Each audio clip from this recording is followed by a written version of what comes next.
Eh bien, bienvenue à nouveau Diabolocyle sur motozoom.com. Comme je vous avais promis, on va vous proposer cette fois-ci une machine tout à fait différente. On vient de passer un mois sur une Harley, enfin sur 4 Harley pour être plus précis. Maintenant, je vais vous présenter tout à fait autre chose.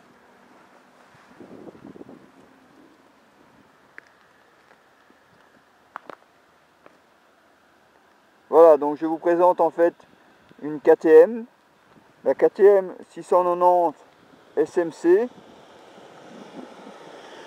un gros monocylindre. Imaginez la gamelle, 690 cm3, le plus puissant, ou en tout cas un des plus puissants supermotards d'origine en 690 cm3. Imaginez ça, ça vient directement d'usine telle quelle, vous pouvez l'acheter comme là, comme vous la voyez là.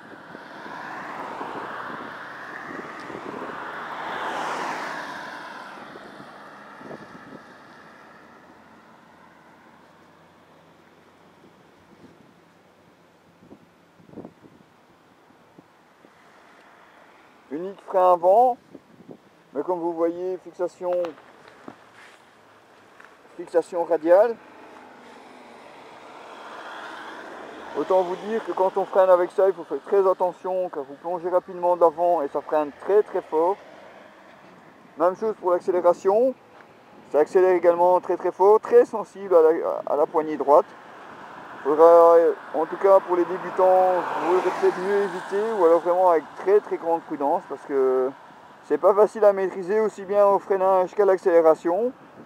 Maintenant, pour un pilote confirmé, évidemment, il va bien s'amuser.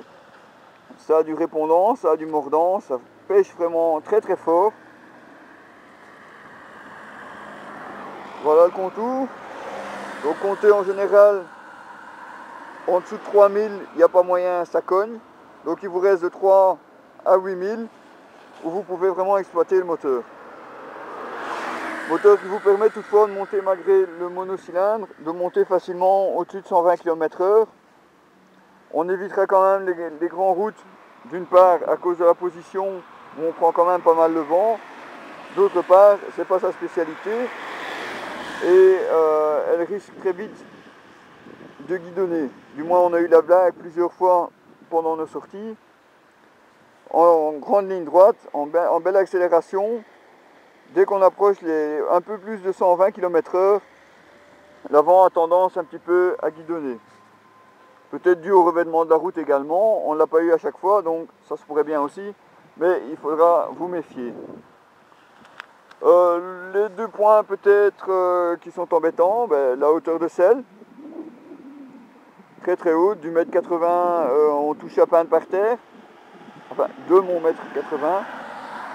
Une selle relativement ferme, pour pas dire un vrai bout de bois.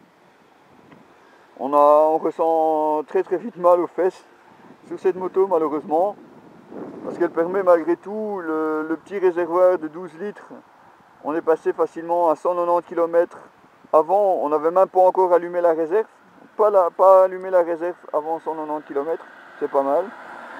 L'autre point noir, la trappe à essence. Et comme vous le voyez, il y a un petit trop-plein qui est caché là en dessous. Et au premier tournant ou aux premières bosses, si votre réservoir est plein, ça ressort. Et voilà les traces. Et malheureusement des deux côtés, et ici au-dessus aussi. Ça, c'est vraiment un point que KTM devrait revoir, du moins pour éviter cet écoulement d'essence qui vous salit tous les caches et qui est franchement très très peu esthétique et très très peu pratique.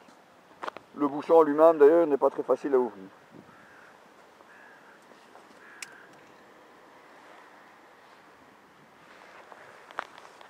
Voilà, donc les informations, compteur de vitesse, contour, les informations habituelles, la température.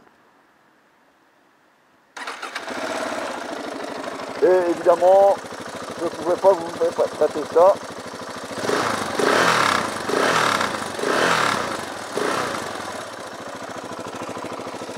Autant vous dire qu'une fois en route, quand vous envoyez du gaz, ça s'entend.